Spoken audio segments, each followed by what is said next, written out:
order. It's March 5th, 2025. It's 1:03 PM. I would like to take a roll call. I'm Jill Veith. We've got Howard Matz, Here. Caroline Baltzer, Here. and John Kitchener here. Hi, John. Thank you.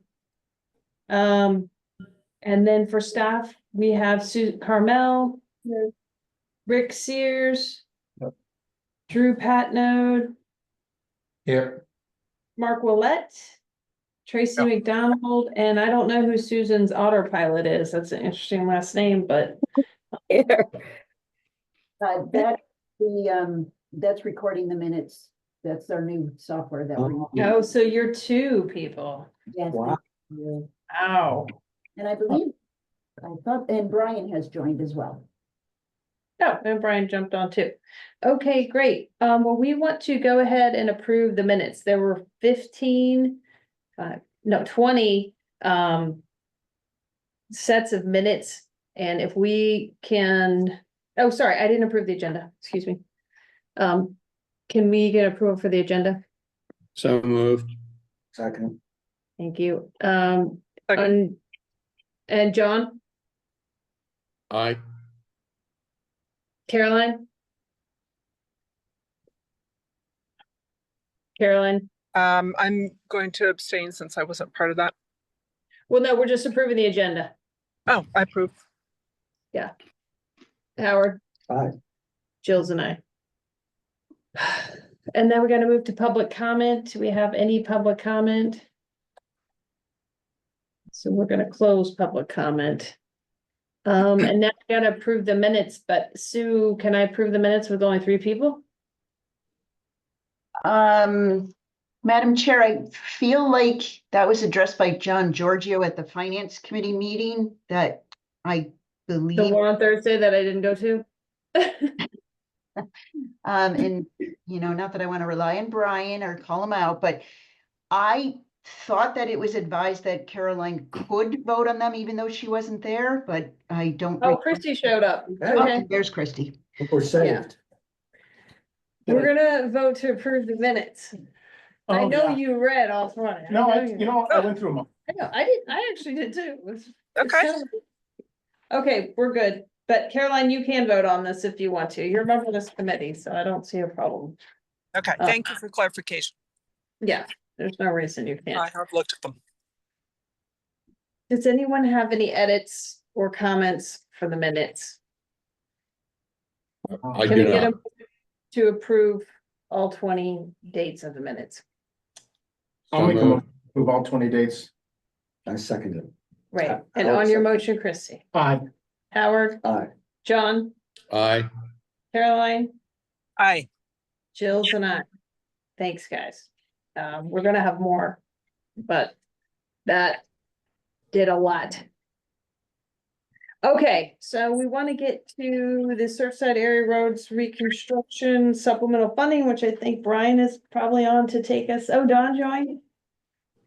And Brian, are you gonna take this one? Or is Drew gonna do it? Sorry. No, I believe, Madam Chair, that Drew is gonna do it. I'm just here to listen. We wanted to get together. Okay. All right, great. Drew, thanks for being here. If you want to, I know you walked us through the finance committee, but maybe for since some of these requests didn't come through in time for our report, How dare you. some things come in later. But I think it sounds like Drew's actually worked a lot of magic here with Brian, so you should know about it because it's really, Okay. I think it's great. But Drew, there were some comments on Facebook about it, so I did try to respond to people. Sure. But, Yeah, totally understandable. Yeah. Can I share my screen? Can you guys see this? Oh, hang on.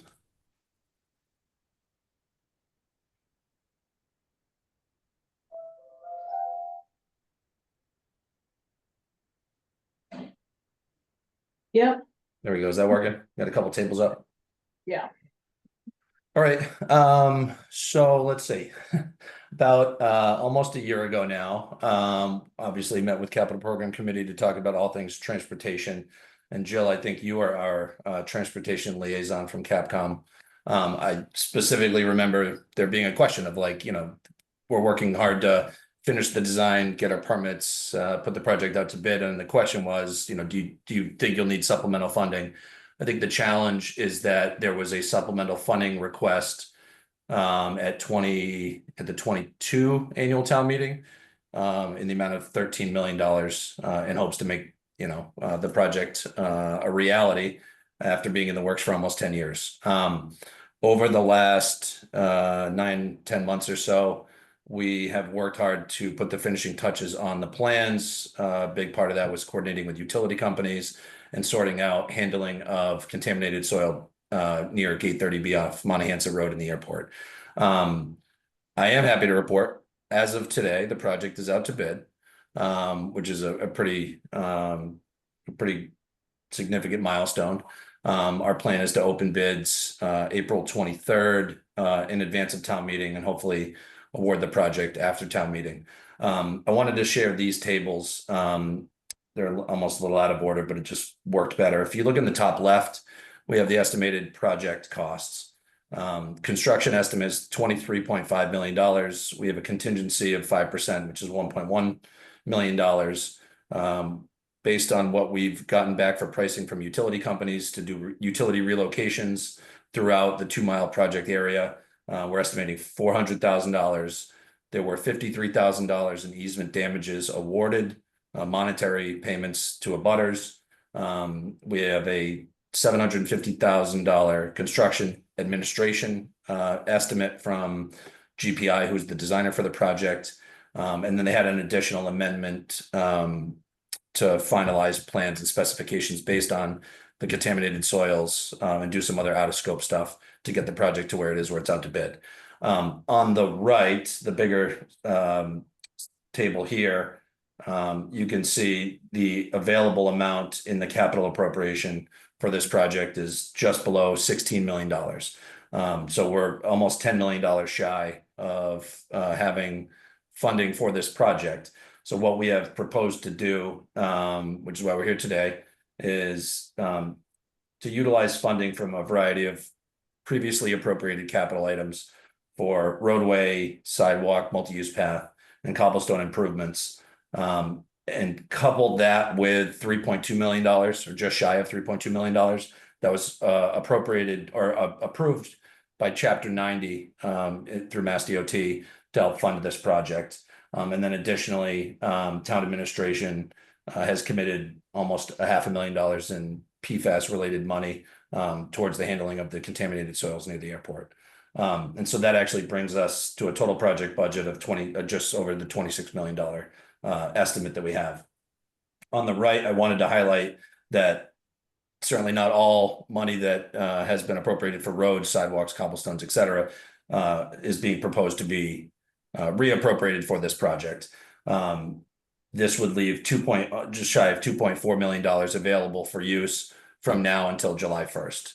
I think one big key takeaway from the last year or so's work is the realization that with all of the projects, both municipal and private, that we have going on, and one asphalt plant, one asphalt paving contractor, it's going to be really difficult to play catch up with the amount of money that has been appropriated for our roads, bike paths, sidewalks, et cetera. For example, this spring and into the fall, the sewer force main project that runs from C Street literally across the island to the wastewater treatment plant on South Shore Road needs varying levels of improvements. Some roads aren't temporary paved yet. Many have been, the binder course pavement has been installed, but we still need to do top course. There's a lot of curbing and sidewalk work going on. They're on Atlantic right now. Much of the downtown area still needs to be done. Additionally, there's another sewer project, the CMON project, which is the concrete temporary pavement on Pleasant Street, for example, final paving on Vestal Street, some patch paving on Shell and Center Street in Sconset. I believe Nobody Way still needs to be milled and overlaid for the water main project west of the airport. The airport project, or the airport has some work on their property. Additionally, the airport employee housing that's going in on Nobody or Farm needs to be paved. And then, of course, there's Northern Construction doing Pulpus and Milestone for Mass DOT. So we kind of looked at this as an opportunity to, rather than going back to the taxpayers and asking for more money, I've worked with town administration and finance to identify the ability to utilize funds that we already have at our disposal and put them towards this project. And then lastly, I just wanted to highlight this table on the bottom. And it is a roadway project, but I said this back in August when we did a public meeting, and I was kind of kidding, but kind of not. It's a drainage project with earthwork and some paving. So when you break down our construction estimate, that 23.575, it's about $11 million worth of drainage improvements, about $8 million worth of earthwork, clearing and grubbing, landscaping. There's about $600,000 in signage, pavement markings, fencing, and other miscellaneous improvements, and then $4 million in paving. So, I know you might be thinking, well, we're taking money out of paving and putting it towards a different paving project, but paving is actually just a small part of what it's going to take to execute this project, the full length of Lover's Lane, Monahans and Orkawa. And so that is our approach, and wanted to present that to the committee today, and happy to take any questions. Thank you. I appreciate that. On the paving, because it does look small, is that including the asphalt, or are you putting that into another pot there of the 4 pots? You're talking about the table on the bottom, the 4 million? Mm-hmm. That is all of the pavement in the entire project area. So it includes mixing the asphalt is what I'm asking. That's not just like putting it down. Yeah, it's hot mix asphalt installed in place. Yeah. Yeah. All in cost. Yeah. Okay. Jim? And on the, That's fine. oh, sorry, No, and on no. the, I should have asked you guys first, I'm sorry. Go. On the signage, like, how much signage you gonna do, Drew?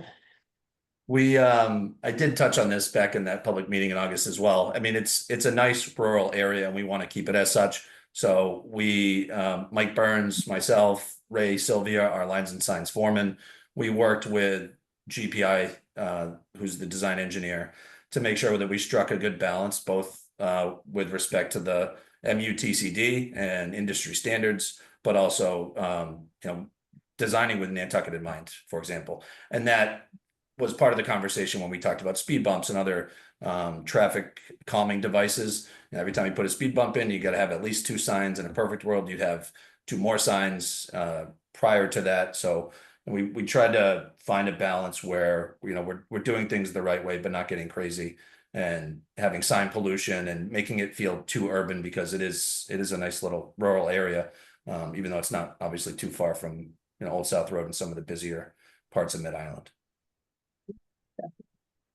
Okay, thank you. All right, Christy?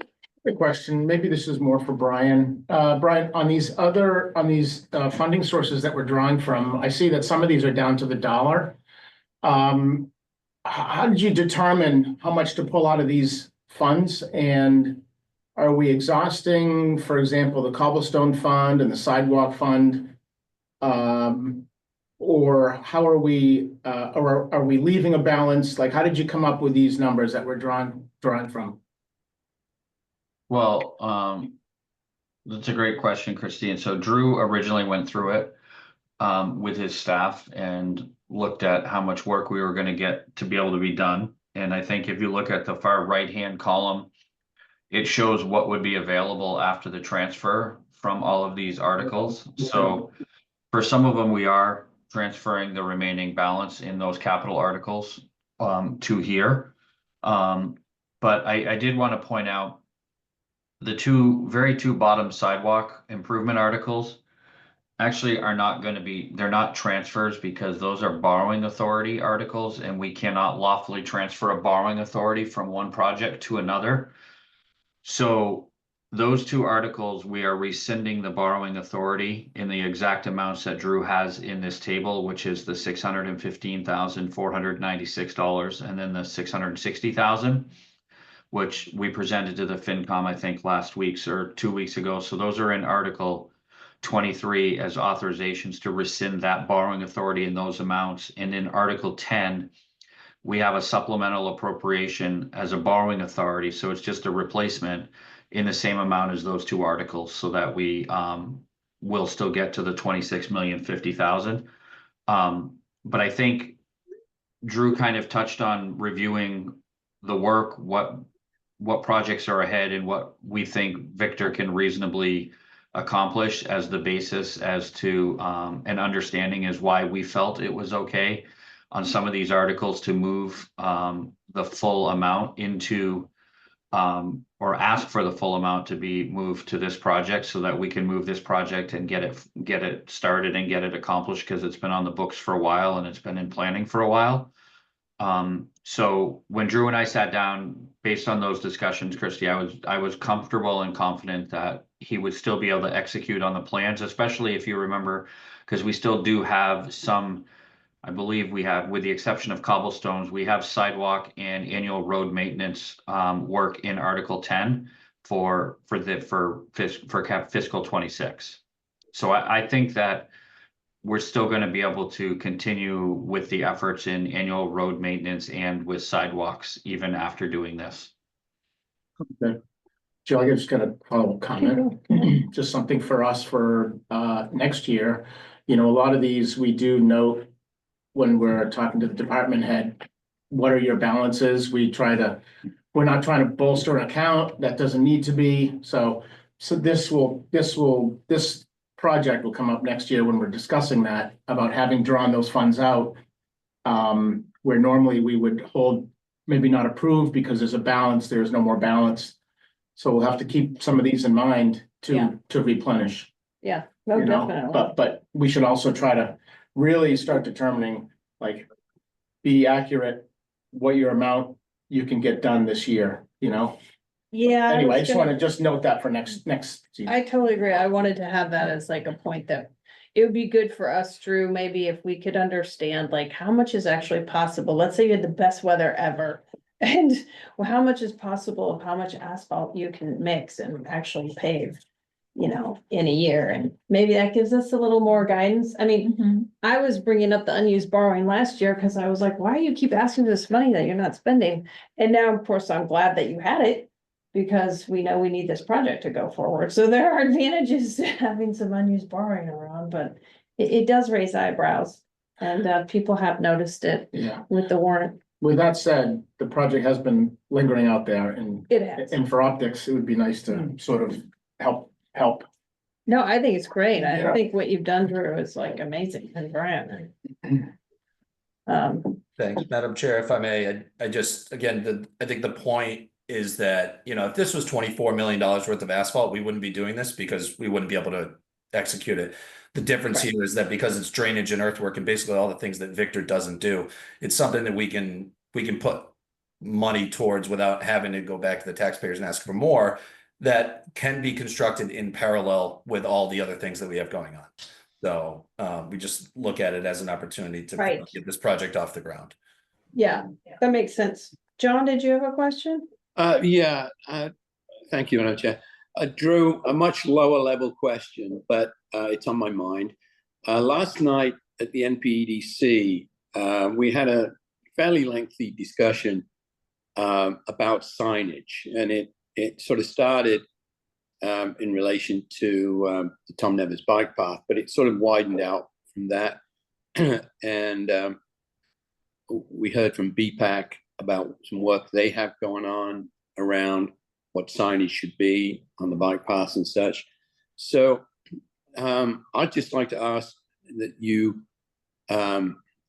circle back on signage with BPAC to make sure that whatever you're doing, whatever they're doing, you know, it sort of comes together to keep it, as you said, the Nantucket that we love and know. So if you could make sure that there's some, you know, reach out to them. Thank you.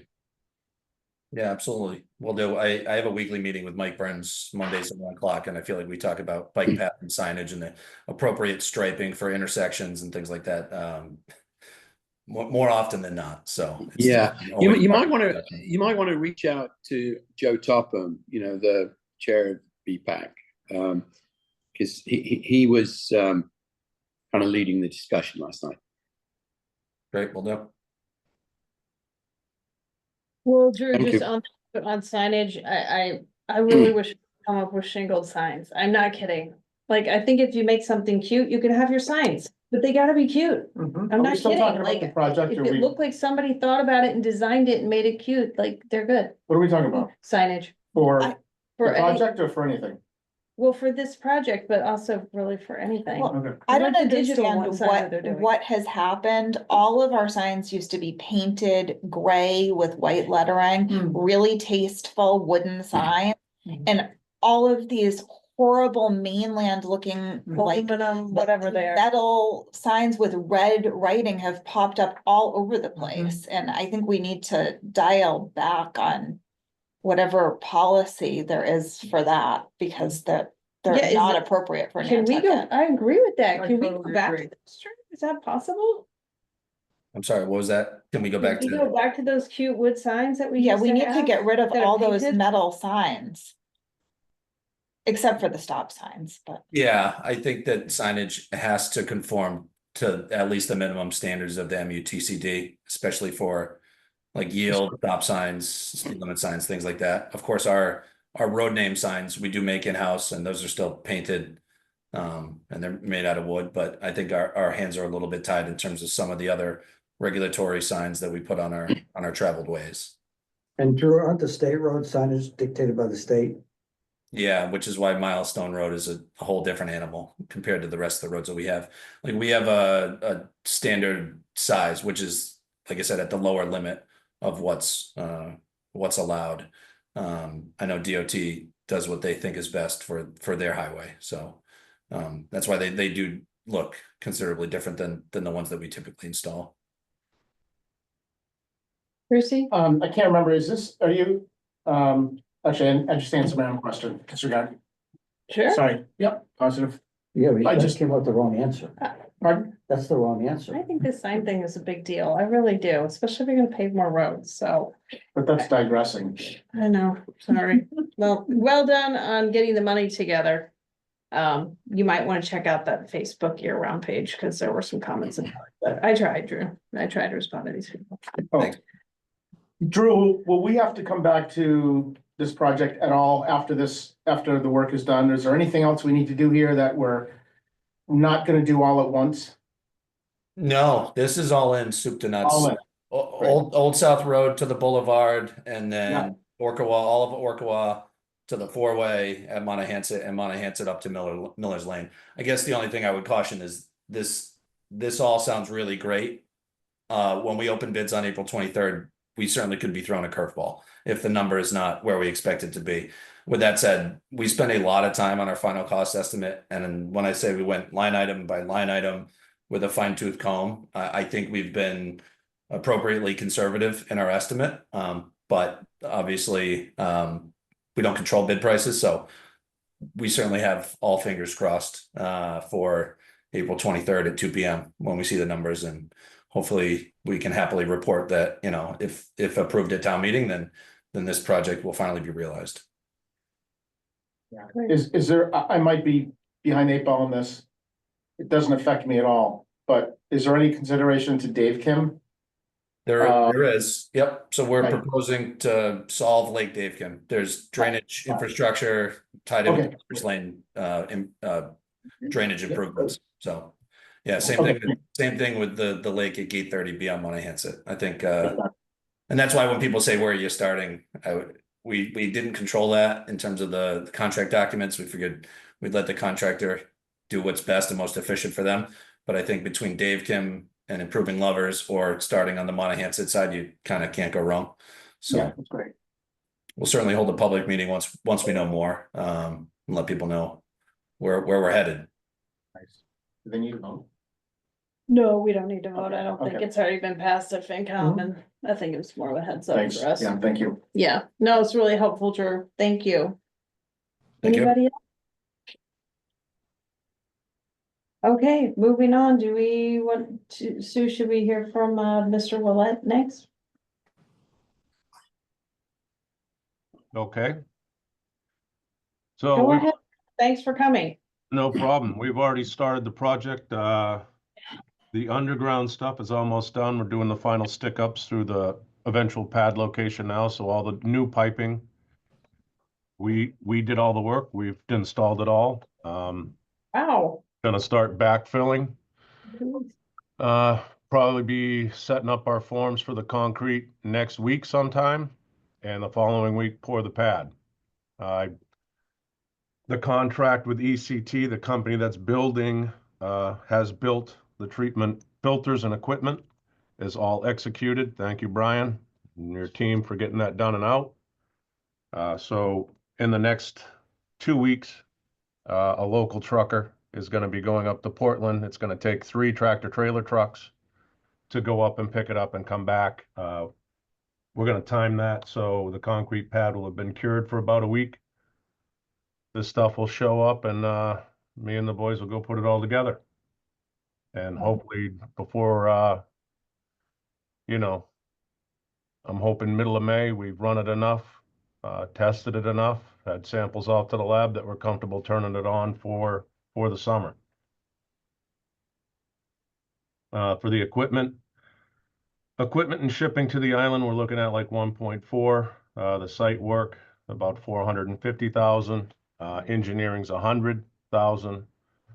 20% contingency of 390.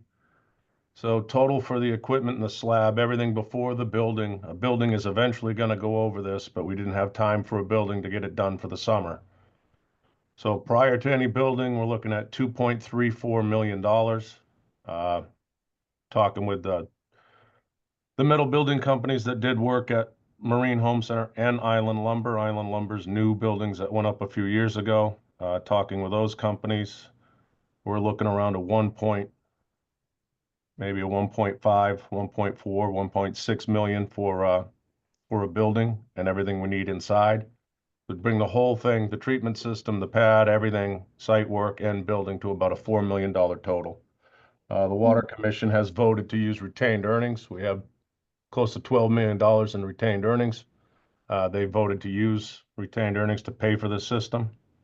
We're able to save a lot of the money. We're doing a lot of the surveying work. We're doing a lot of the design work, and we are building the system. The best way for us to run and maintain this system, I think, is if we build it and put it together, then we know exactly what's wrong when things start to malfunction, if they do.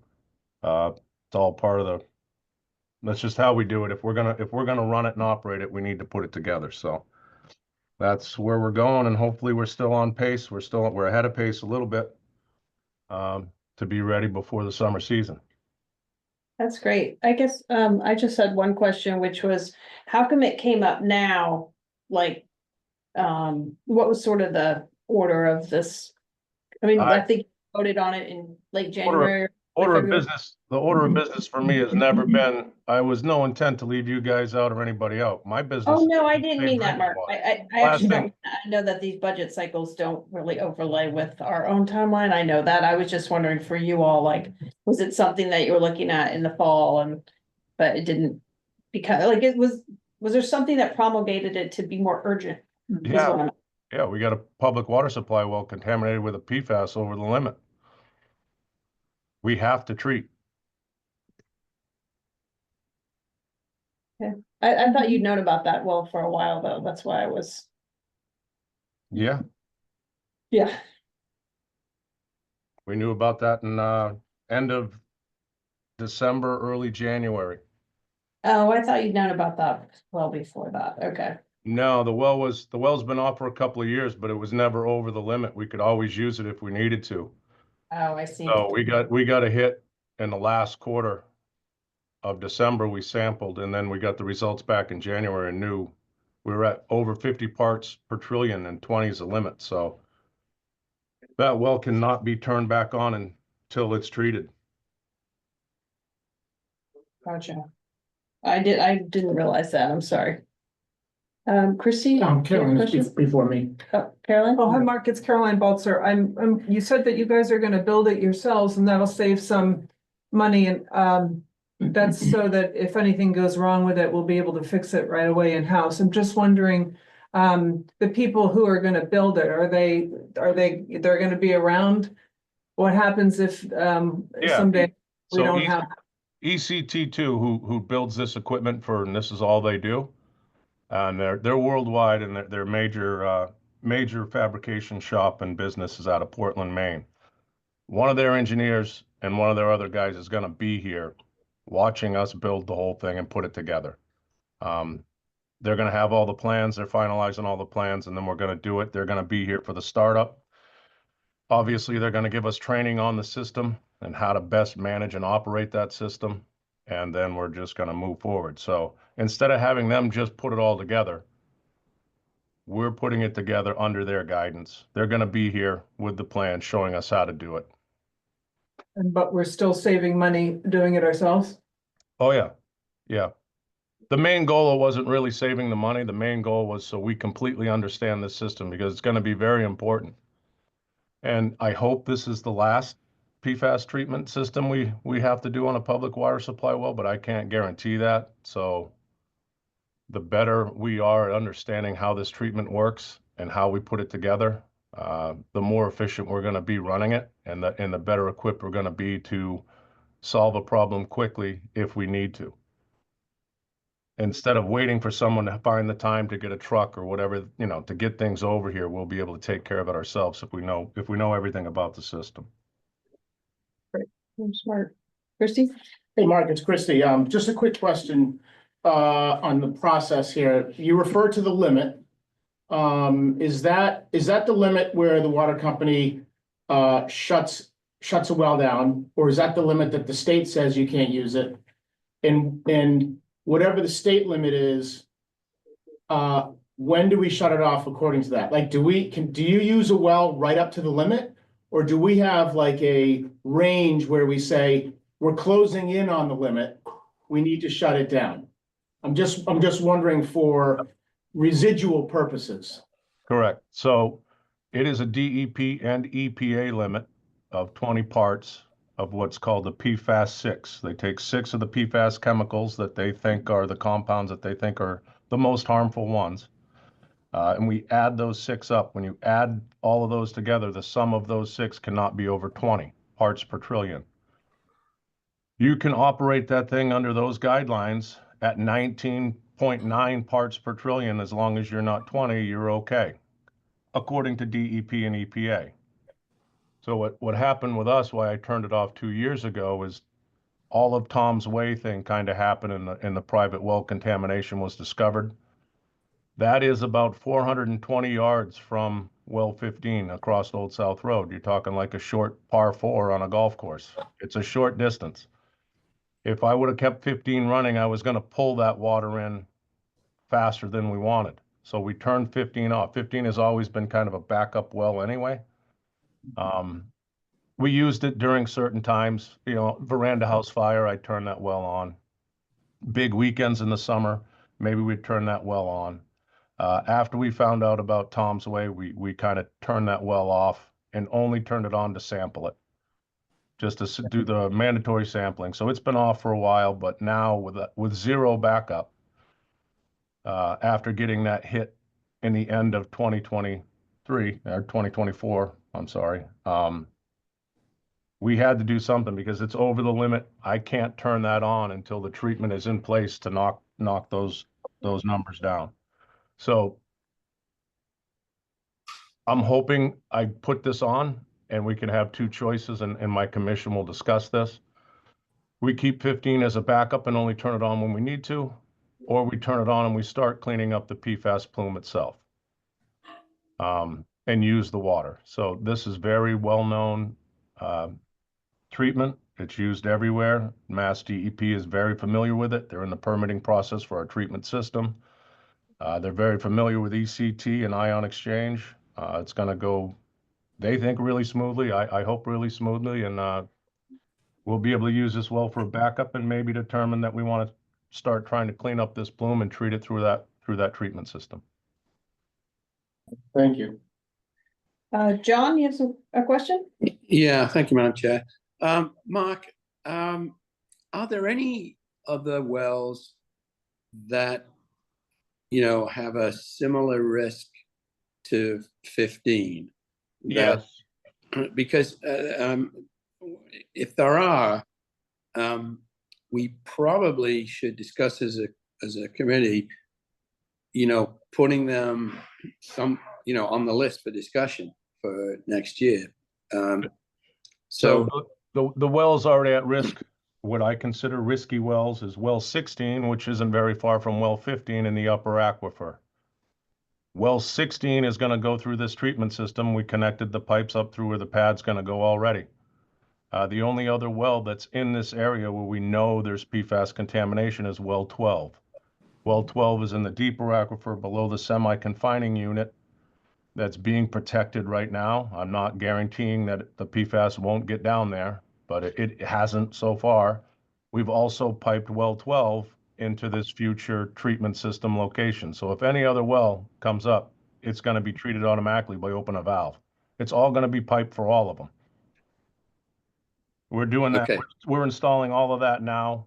And you know what? If we don't need it, then we don't need it. But I'd rather. And that have would be place ready great, to Mark. go. If we don't need it, that would be great. But it isn't, it sounds like then there isn't a risk of, this time next year or the year after, another unexpected capital expenditure coming up, because it sounds like you've sort of got it covered this time around with what you're doing. Right. No, this PFAS issue, the plume from Tom's Way, that natural groundwater flow, even if I turn all my wells off, the natural groundwater flow is across Wannacomet property from Tom's Way to the harbor.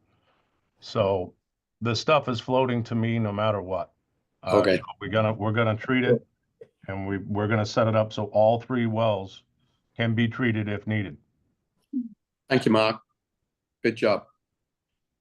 Howard, you got a question? Is the technology for this simply a filtration technology, or is it some sort of ionization, or is there a chemical additive to be able to get the PFAS separated? So the treatment system is an ion exchange resin. The PFAS is ionically going to be bound to this resin, and I'm going to have to change that resin out every 3 to 4 years. Yeah, And they'll have to go under a hazardous waste manifest through like a Clean Harbors will take the resin. They can regen it, so they can reuse it. It goes back, it can get cleaned up, and we can reuse it. It's not a throwaway item.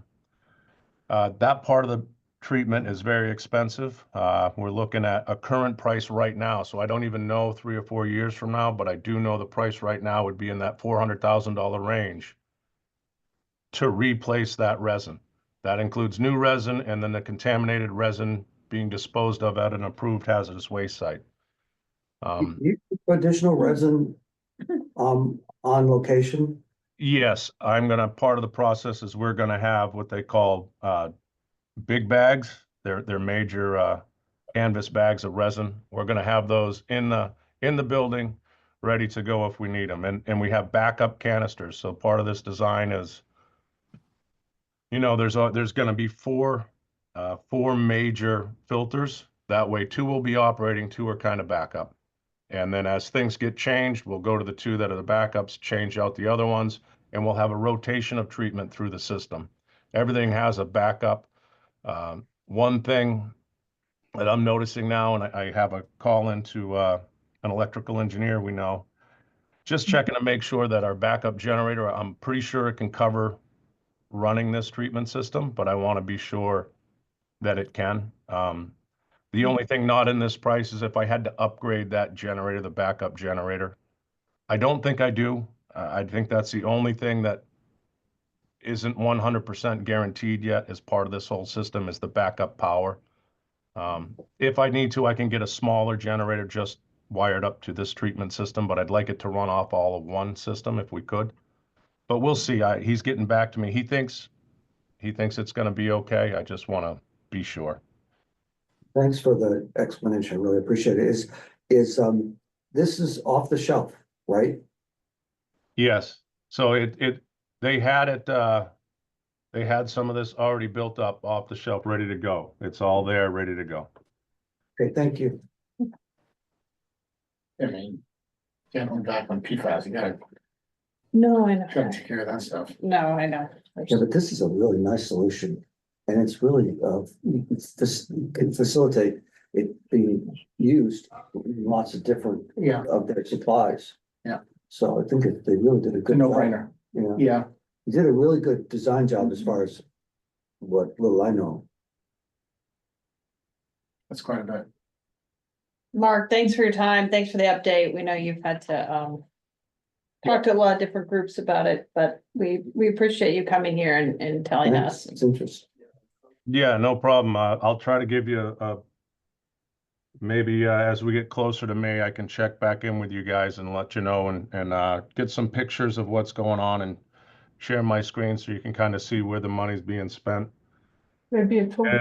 and what it actually looks like.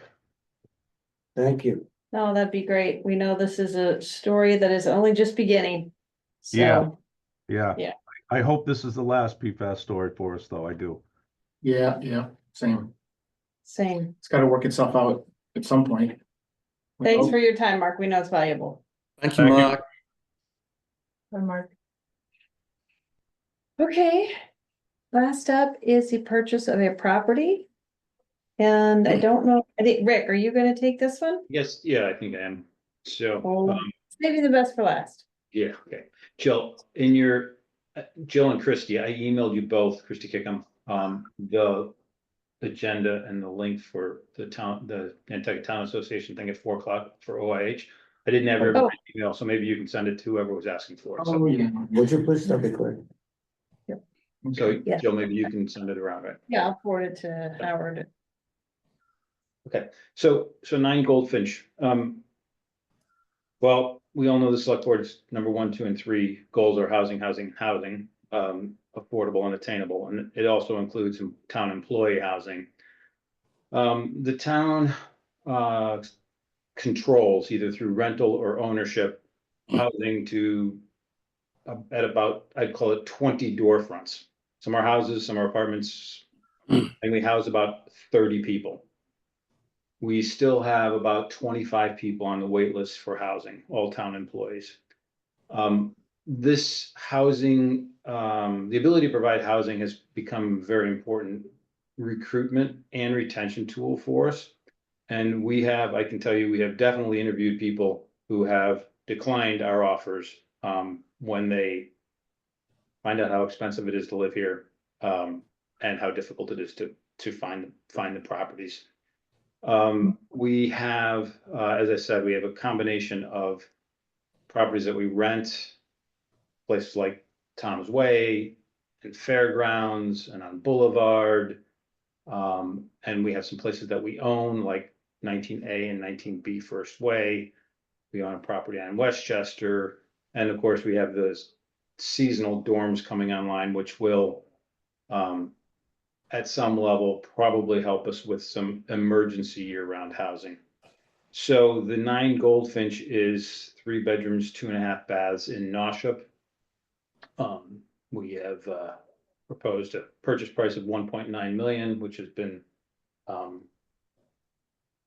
accepted, contingent on town meeting vote. We just sort of as a comparator, a little over a year ago, we bought a 4-bedroom out of Richmond that we house a department head in for about 1.7. I'm not exactly positive what the final price was. We've recently been shown a 2-bedroom condo on Nobadeer Farm Road for 1.6.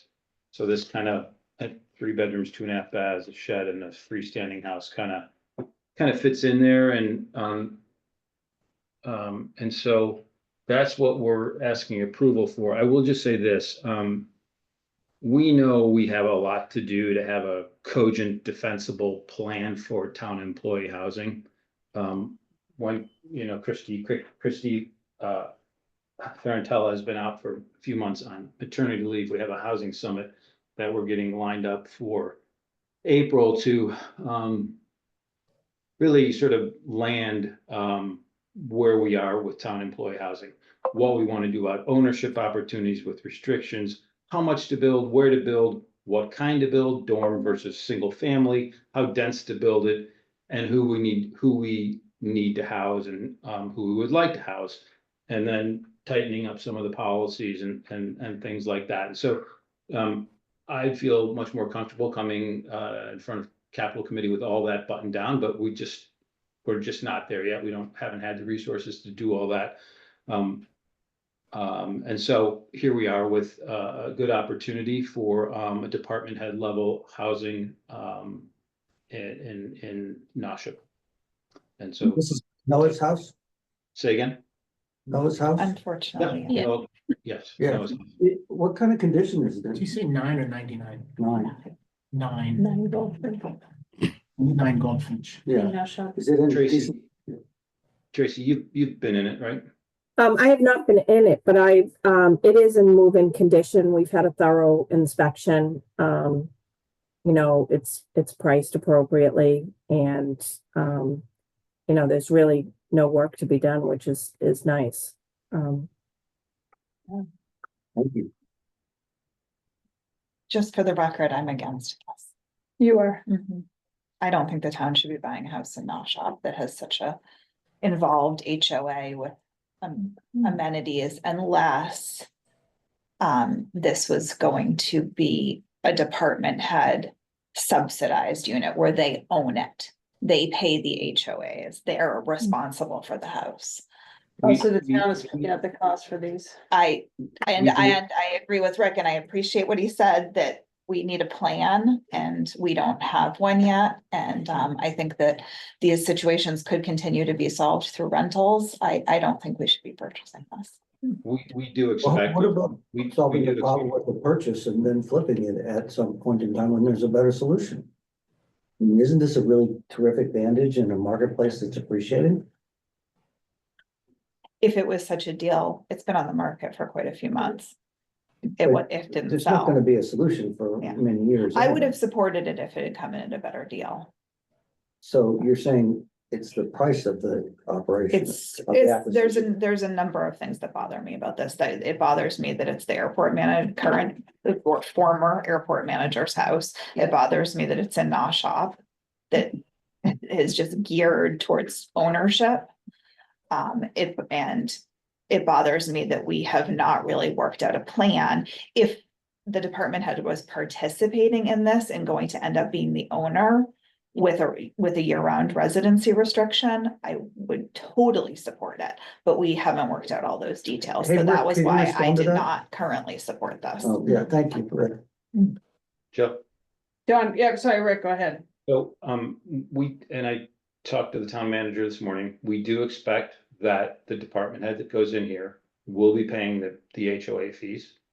And I guess I would just say, as for the purchase price and buying it from the airport manager, kind of feels to me like it's just the opposite of that. If it's been on the market for a while and we're purchasing it from the airport manager, well, that's probably okay. If we had stepped in early on and hadn't let the market the asking price was 1.995. We bid 1.9 for it, and that's where we got it at. So I guess I just say, he didn't have an offer on it, but he didn't have an offer at 2 million. We didn't offer 2 million, we offered 1.9 million.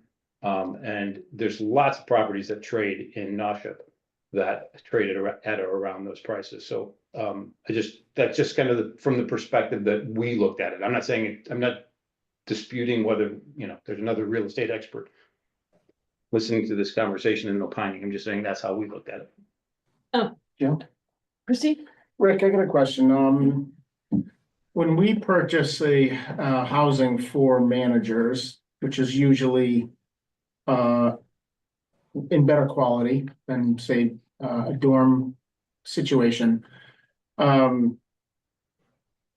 where does the money come from to make up the deficit on that mortgage? Say it's not coming through the rent that the department head's paying, but where does money come to make up our liability on the mortgage, to make up the funding on it? Because I know we buy the house, I can only guess to what the mortgage is with the interest rate. So I'm just wondering where that money comes from and how that looks for the town. So the last two properties we bought with money that was appropriated at town meeting, albeit for that emergency housing subsidy that we couldn't get the unions to agree. We subsidize about, I don't have the list right in front of me, but 10 to 12 employees. They get monthly housing stipends. And so I don't really know how to answer your question, Christie, because when we buy it outright, so there isn't a mortgage. I So see, okay, how do you charge how do you determine fair market rent? got it, okay. Robert, But there is an imputed or actual Of amount course, of rent that this guy is Well, yeah. responsible for paying, or, and it's a taxable event if it's a credit for him as income. So that money comes in for this particular value, this property that, and I guess, I don't know, Rick, but it probably has to be some sort of fair market rent that this guy's paying too. yeah, so that is what we try and do. We try and figure out something roughly speaking, what the fair market rent is. If, let's just say that turns out to be $4,000 a month, making it up, we may give that person $1,000 a month stipend. They pay $3,000 a month to the town. Their W-2 at the end of the year gets an extra $12,000 plus 12 times $1,000. They owe the taxes on that. So the subsidy is not actually the full value of the face value of the subsidy. If I may, how do you determine what the stipend is? And is that, do we do that for all contracts? I mean, I'm just trying to understand. So, yeah. They range, Christie, from about $900 a month to $2,000 a month. They, most of them are at the bottom end of that. Sometimes it just happens to be, what it takes to get the new employee into the town. And I will say, as we become more sophisticated in how we approach this, we are beginning to look at people's total compensation as opposed to just, we have the class and comp that places people at a certain place in a band based on based on the role that they're in and how long they've been at it. We are beginning to now look at that from a total compensation perspective, as opposed to just salary and then stipend separately. Yeah, okay. Well, it's ironic that this airport sort of housing is gonna solve another housing issue. Oh my gosh, don't even There's go a there. humor there. Don't even go there. John, do you have a question? Thank you, Madam Chair. It's more of a comment than a question. Sure. Just based on some experiences that actually you and I are aware of, I do think at the department head level, it is important that they can rent something that they know they can continue to rent for as long as they want to, and for as long as they're employed by the town. And that's different than the town, paying the rent on a private rental that may be taken away from the employee, at the end of the lease and all that. So I don't know, Rick, whether this is a fair price or it isn't, but I do sympathize a lot with the need for the town to own build homes like this that we can put key people into, and they can rest easy that they got a home, not for the next 12 months or the next 18 months. They got it for as long as they wish to continue employment within our community. So that's my point of view. And I would add to that, John, I think you said that really well. I think the ability to attract really good talent is worth the trade-off of what other economic inefficiency there might be here. Yeah.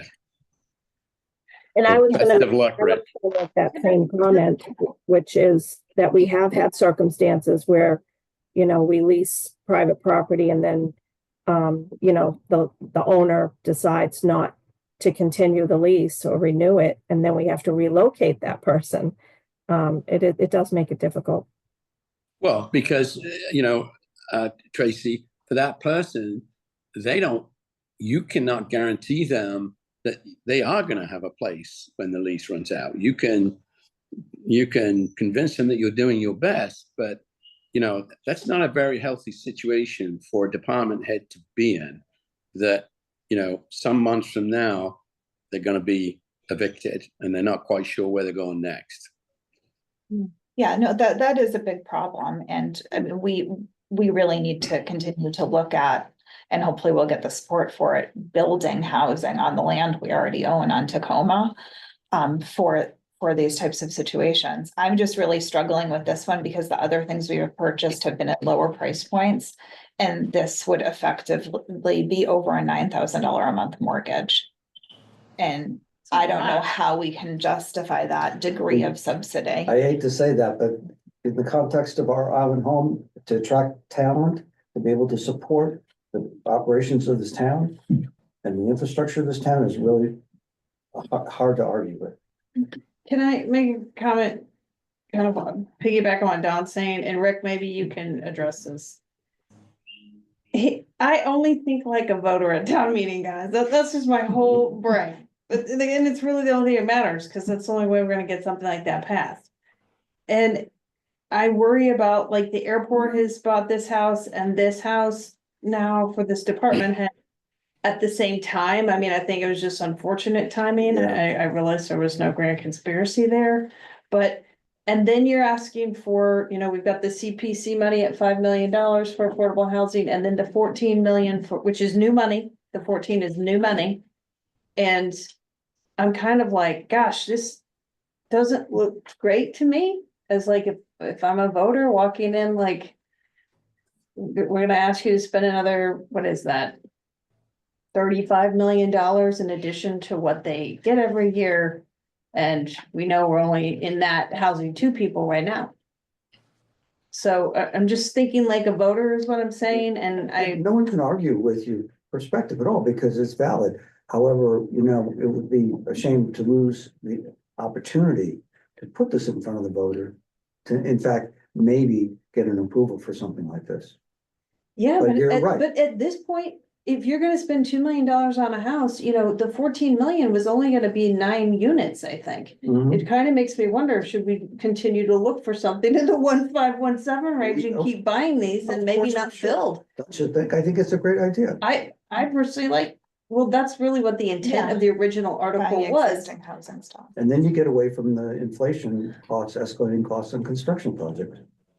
Listen, know- recouping a little bit of money. I don't know, Rick, I'm just, There's gotta be something more cohesive with all of this. More Because what? there are things that just don't. she said more cohesive. I mean. I mean, what do we do? What are we look gonna like we're do just the when tails we- wagging the dog? I when think that's my Libby point. retires? Are we buying a $5 million house for the new town manager? I mean, I'm serious. Yeah. Like, how are we gonna attract? There's gotta be a Well, it formula sounds like we're gonna here. buy her house. There's gotta be a formula here because there's becoming a real fairness Well, issue. I think I'm looking at longtime town You're employees 100% that right. own that But- own houses but and they've this is a- struggled to do that. But this is a solution, this is a Yeah. solution to an immediate problem that It does is. plug a hole in anticipation of having a really thoughtful solution that I know you're working on. We need to work on But it I don't- faster, and we need a plan for when other employees want equal compensation. Yeah, well, also Mhm. like what's the difference, but, and also here's a question for you. Let's say the deputy department head needs a house. Let's say we give them a house, not give, but you know, we rent them a house. And then the department head retires. Are we throwing the department head out of the town-owned house, I guess, when they retire? And then does the deputy automatically get that house? Like, does it become defined in that department, or is all this fluid? amongst Well, town no, employees? And my- what if they're not the right size for that family? Yeah, which is what happened with the airport, because this new manager has a lot of kids, and so they had to find something else for him. Yeah, my guess would be that the town has the flexibility probably to do, I don't think any particular housing, and I might be wrong, Rick, but is fully earmarked, but I might be wrong. No, But I think it gives them the flexibility case by case. yeah, Rick, I have a question. Was there other options or is this just like, is it because of the connection? You know, No. is it just, were there other options that you reviewed? I do know of a few others that are less that. Well, we look at we look at property, I mean, Tracy, you can feel free to jump in here. We look at properties all the time. Yeah. We bought 2 properties at First Way in the last 15 months. We have been provided the, whatever you call it, the listing sheet for a condo on Novadear Farm Road. Tracy, I don't know what else you looked at, but we were presented with something on Easy Street the other day. We have a couple other properties that we're Affordable Housing Trust has got on their agenda for Tuesday. We are constantly offered options. They're always not viable, or we're not fast enough. We have to be very fast, and our municipal process keeps us out of the game. We can't go through the level of different channels of approval that we need to then get the offer in a timely manner and compete with the open market. And so it makes it extremely limiting. I also want to note that there are many different tiers of housing and housing opportunities being created, both through affordable housing and then through leasing. But affordable housing has income restrictions. So then we're dealing with what level the employee is at with the income restriction, if that's leased for municipality. It's complicated. This is not like an easy system. And when you're talking about department heads, and then you have to factor in whether what we have available is income restricted or not, it makes it very limiting to what we have available for retention in that area. And then you jump to the private leasing, where you would lease something that you could possibly be acceptable to that department head level, and that is not secure, like John brought up. So it's a short-term solution.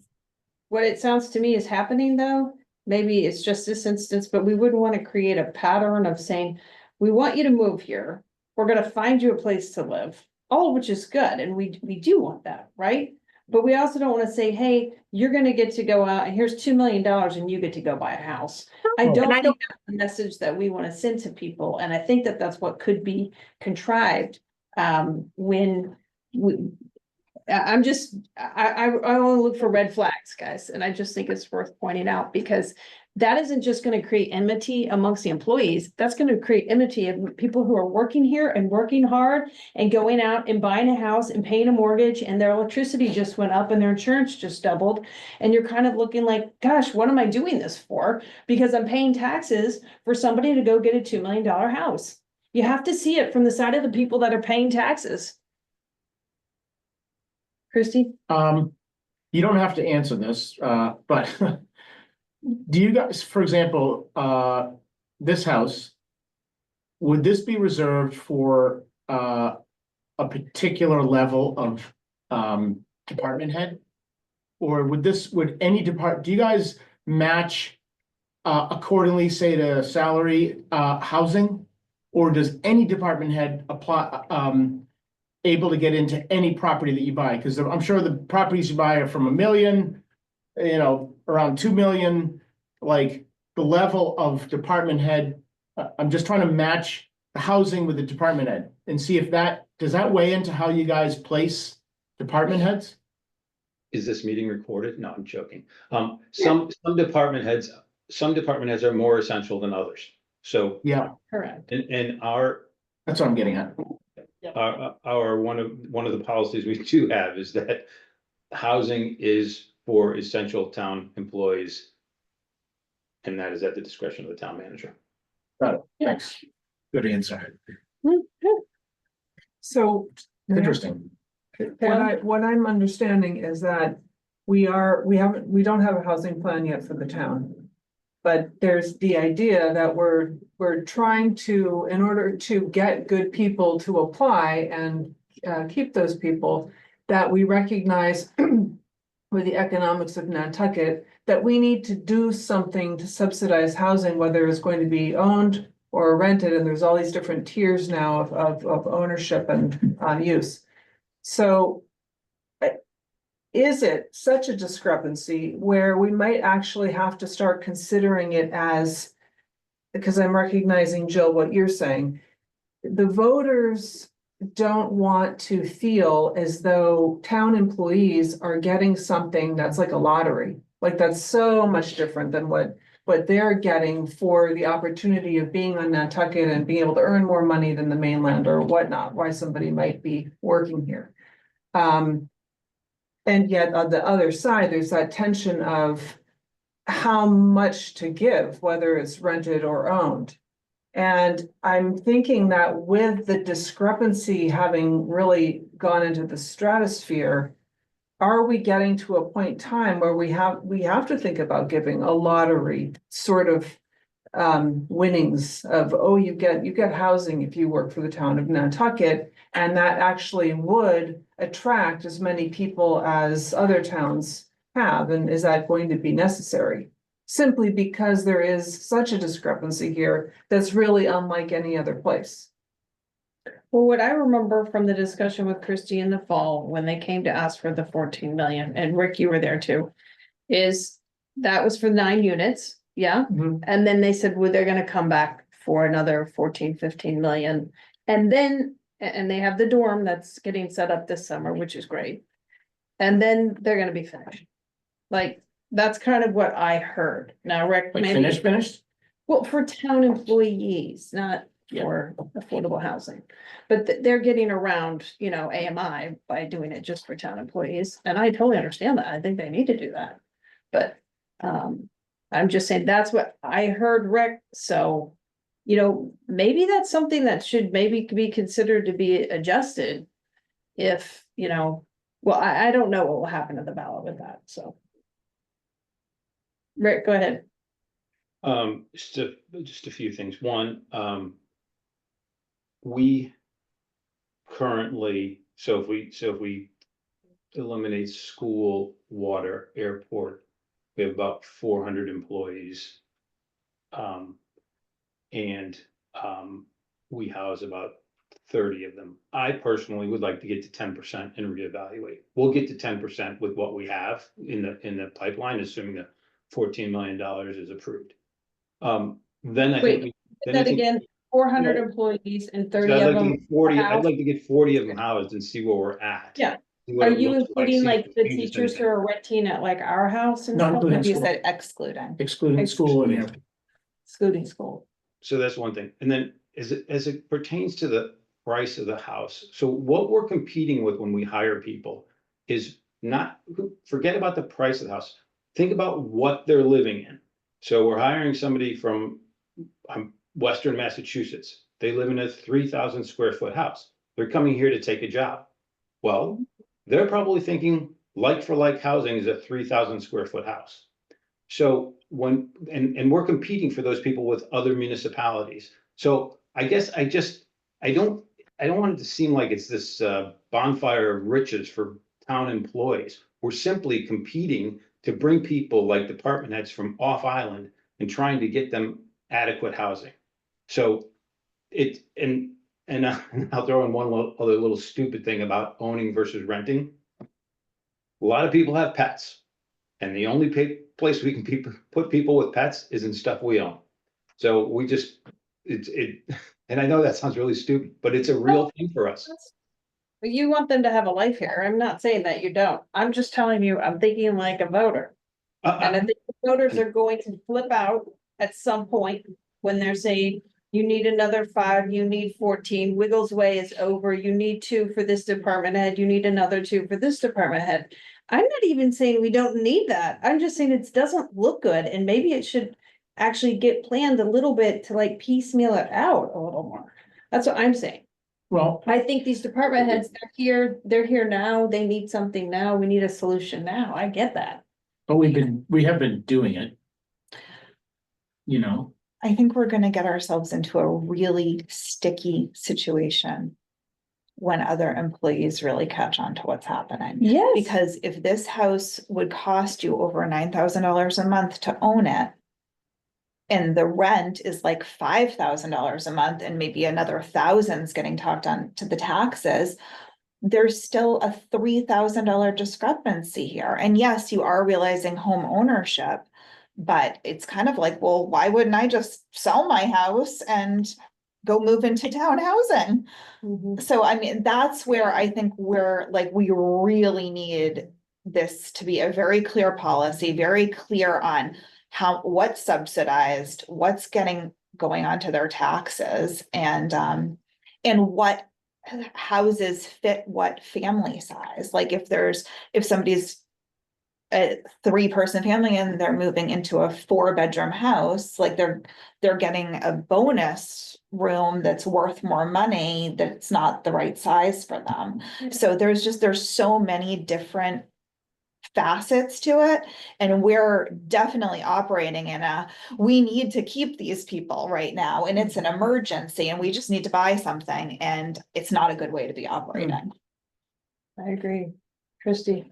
Rick, I don't want to move off the request here, but what is our availability to hire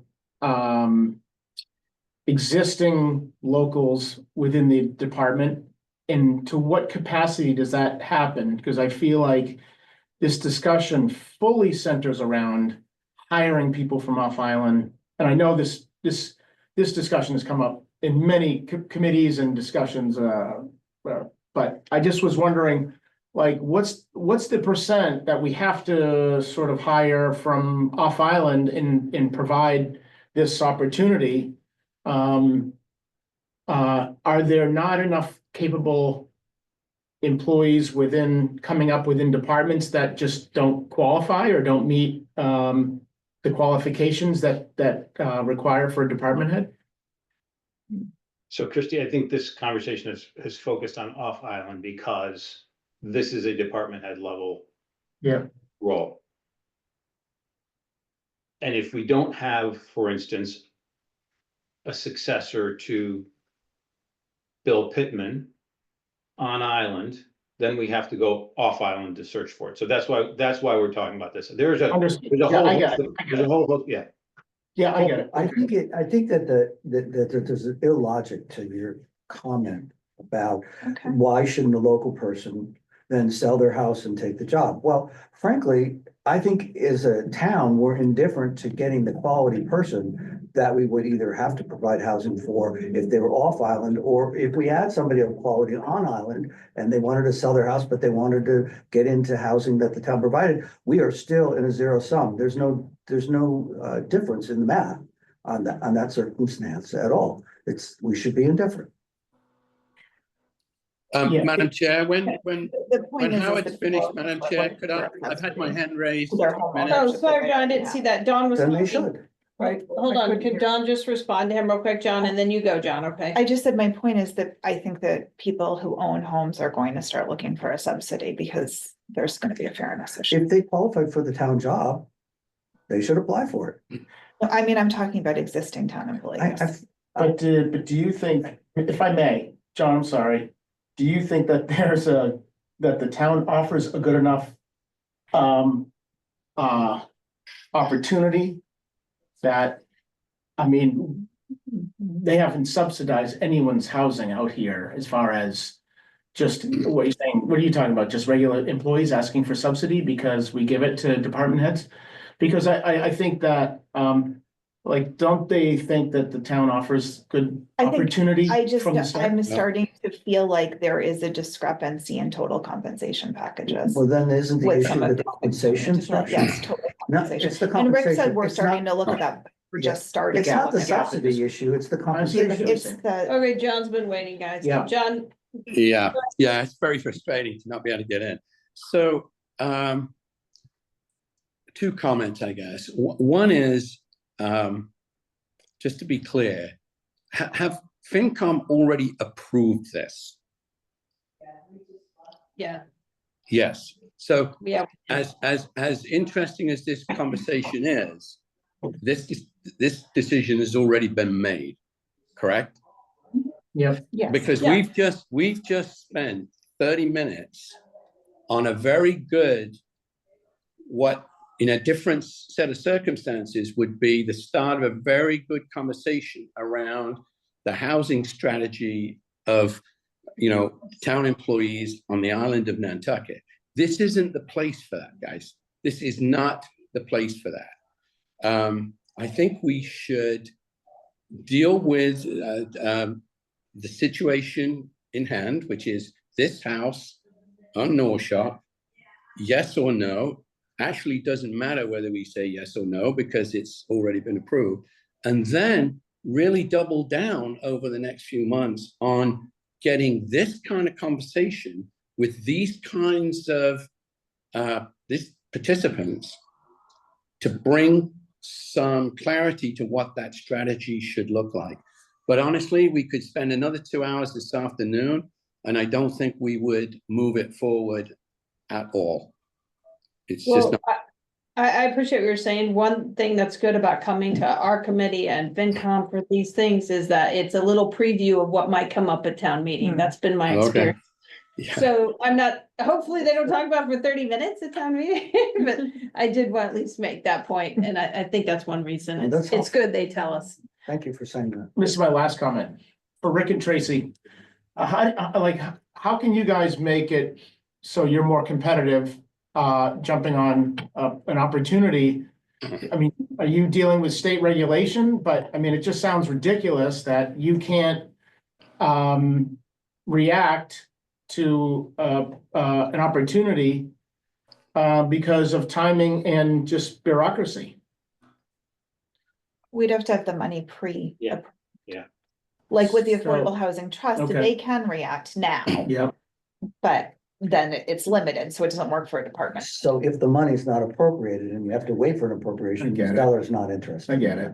Yeah. So in a way, looking back, I wonder if people think that the fund, like some of the money should have gone to town and some of it should have. Well, stayed, some yeah. of the money shouldn't have been capped, would be the It's hard to issue. pre-approve what you don't know what you're gonna buy. Exactly. Yeah, I get it. So do we need a motion or something here? We don't have to do it. It's already moving forward in the warrant. Yeah, Yeah, and the But- select board did vote to support this. for- yeah, and I appreciate you presenting it to us, and I Yeah, do I appreciate appreciate you your point bringing it, about Rick. having a It was conversation. informative. I think it was helpful. It is I understand what John's saying, but I did enjoy the enlightenment. Yes. Yeah, no, Yeah. I think it's good. There are a lot of Yeah. moving parts with housing, so. Yeah. It'll help us maybe. I mean, listen, we talk about a lot of employee housing. Mm. This is all in the mix and helpful. Yes, it is. Okay. Guys, it is 2:20. We can keep going and talk about Rory's, or we could probably set up another meeting just to do Rory's if you want to spend like 45 minutes on that. And I'd be on Can board we with do that. that? that's fine. That's fine with me. If that's good with you, John, maybe we Yeah. can get you live. What if we got you live here? It would be amazing. Will not be staying for that. Sounds like not gonna happen. Oh, don't come back now, John. It's awful out there. Okay, so with that, do we want to But not too look far at off. another? But not too far off. I agree. Yeah. Do we want to look at another date? How is April 8th? Is it Tuesday? Can That's 2 you, weeks? go to the following week? Okay, the 15th. Ooh, tax. day. Anybody want to do, is that okay? 15, I'd have to do later, like at 2 or 3. 2 o'clock, okay? Yeah. or 2 the, PM. or the Monday? Is that Monday an option? Yeah, Not for me. Oh, you got PB? Yeah. PB. What date? or Wednesday, On the 15th? Or this. Well, you don't want to do Wednesday, you got or Thursday. Thursday's actually really open.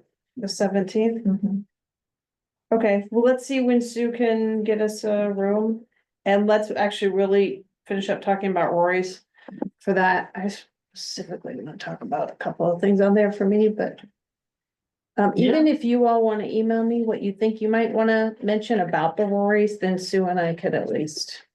Kind of put it into, Yeah, and I'd be fine putting on the agenda if you want. I mean, Well, I did send you something.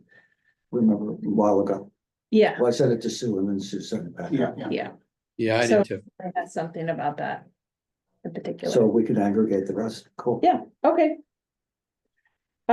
Thanks, everybody. Thanks for your time, and can I get a motion to adjourn?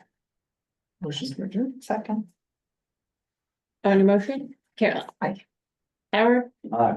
John? Aye. Don? Christie? Aye. Jill's and I. Thanks, everybody. Thanks for your time. I know it took a lot. I appreciate Brian bringing everything